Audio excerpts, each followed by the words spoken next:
Toyota's been doing the hybrid thing for a long time now, and some might even argue it's had a little bit of success along the way.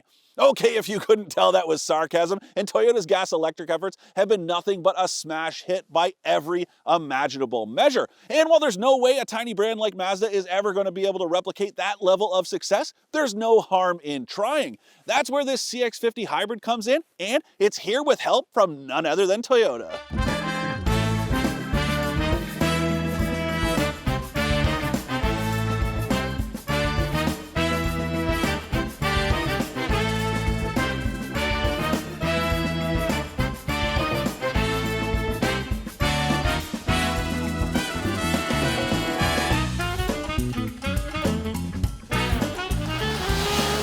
For more expert car reviews, don't forget to share our channel and subscribe so you can catch some of this and maybe even a little of that. Okay, look, this isn't some form of automotive altruism. Toyota owns about 5% of Mazda, so it has a vested interest in seeing this company succeed. And that's why it gave its entire hybrid powertrain to Mazda to use in this CX-50 Hybrid. There is an important distinction here versus the Subaru Forester Hybrid that's on its way. That's, well, a literal hybrid of Subaru and Toyota technology. This is all Toyota. It's got the identical powertrain that you can get in the RAV4 Hybrid, just in a Mazda body. So it's a 2.5-liter 4-cylinder engine paired with dual motor generators under the hood and then a separate electric motor in the back. That's what gives this thing all-wheel drive. Although I will say, it's sort of like a slip and grip system. That Forester, part of it being a hybrid of Toyota and Subaru technology, means it's got full-time all-wheel drive, just like every other Subaru crossover. This thing, it's one of those responsive systems. It prioritizes the front wheels in the name of efficiency, but that means that you will notice just a momentary delay in the rear wheels hooking up on a slippery day like this one. We got so much snow last night. And while this thing does feel very sure-footed, there is just that moment where you can feel it operating in front-wheel drive before the rear wheels kick in. That is something to keep in mind. But on the other hand, it does make this thing fairly efficient. 6.2 liters per 100 kilometers combined. That is the official rating. I have been doing worse than that this week. I'm up just over 7 liters per 100, but that's still not too bad considering just how much snow I have had to drive through, especially on some of these unplowed roads. Now, something I do want to point out that's a little bit strange. There is no eco drive mode here, which sort of flies in the face of what a hybrid is all about, and that is efficiency. But like I said, this thing is fairly efficient. And the nice thing is, it does make this feel just a little punchier than the RAV4 Hybrid. That's always been a bit of a problem, especially in eco mode, with the automatic continuously variable transmission that's also used here, but it doesn't feel or sound quite as strained in this CX-50 than it does in the RAV4.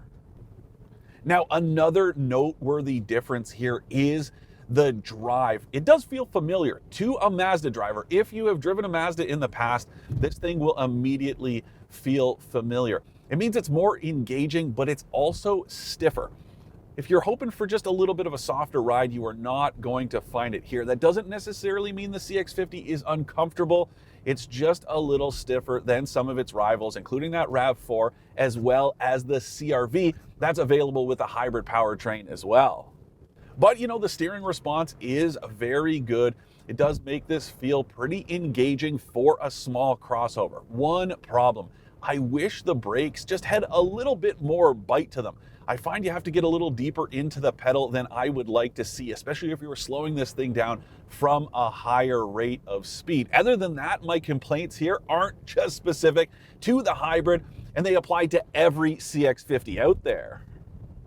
Now, one of my issues here happens to be made worse by the way this version is powered, and that is the rear seat headroom. There's already not a ton of it in the CX-50, and it's made worse once you factor in the battery pack under the hybrid version's back seat. There's also not a ton of rear seat legroom, although that's probably not going to matter much to empty nesters or parents with young kids. Something that might, though, the cargo room. There's just not as much of it here as you get elsewhere in the segment. The RAV4, the Honda CR-V, the Hyundai Tucson, the list goes on and on. Although I will say there is more than enough space back here if you want to load it up with a bunch of supplies to go camping for the weekend. I also still love this shade of soul red paint after all these years. Although I don't think it goes great with the brown leather inside this tester. The two just clash a little bit too much for my tastes.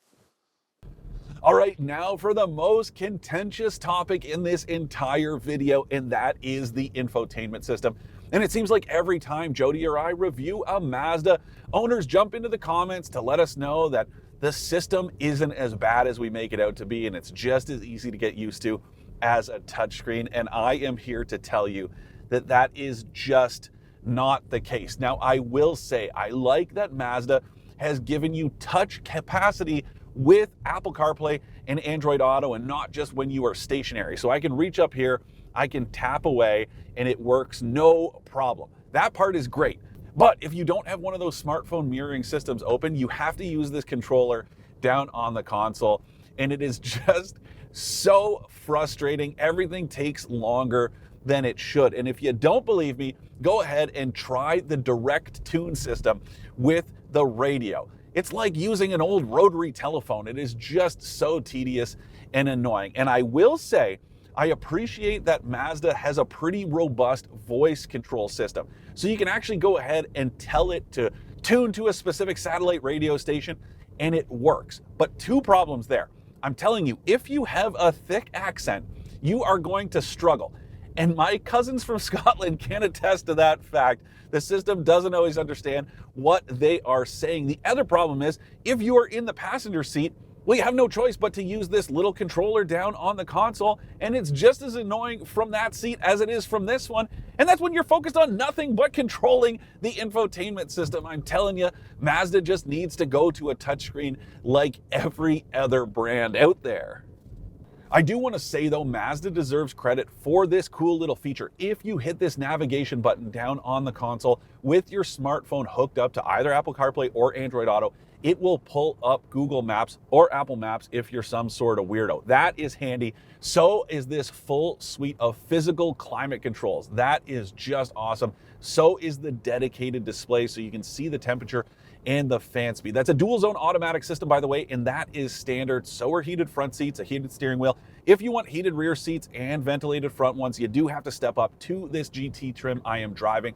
But there's some other good standard stuff across the three trim lineup, like a power height programmable tailgate, as well as a full advanced driver assistance suite that includes a great adaptive cruise control system that feels very natural when it is matching speeds with slower traffic. That is very handy. There's also blind spot monitoring, lane keep assist. The whole suite is here, and that is in every version of the CX-50 Hybrid. So all of that stuff is included in the cheapest version of the CX-50 Hybrid, although it's really not that cheap. It starts at about 45 grand before tax in Canada. That's about $6,500 more than the cheapest RAV4 Hybrid. That definitely doesn't feel quite as nice or as fully featured, but that is a lot of money to spend to get a few extra goodies. And then if you want the Curo edition, that's a couple grand more. And this GT I'm driving, it's about 50 grand before tax, so more expensive than the most expensive RAV4 Hybrid. I will say though, if you take a look at that Honda CR-V Hybrid, this thing splits the difference because there is a version that's even more expensive than this one by a couple grand. Cold comfort, I know, but it is something to keep in mind if you are shopping in this segment and you're looking for a hybrid crossover this size. To recap, I like that the CX-50 Hybrid is efficient like a Toyota but drives like a Mazda, and this tester's great shade of soul red paint. I don't like the cramped rear headroom, the small-ish cargo area, or the infotainment controller.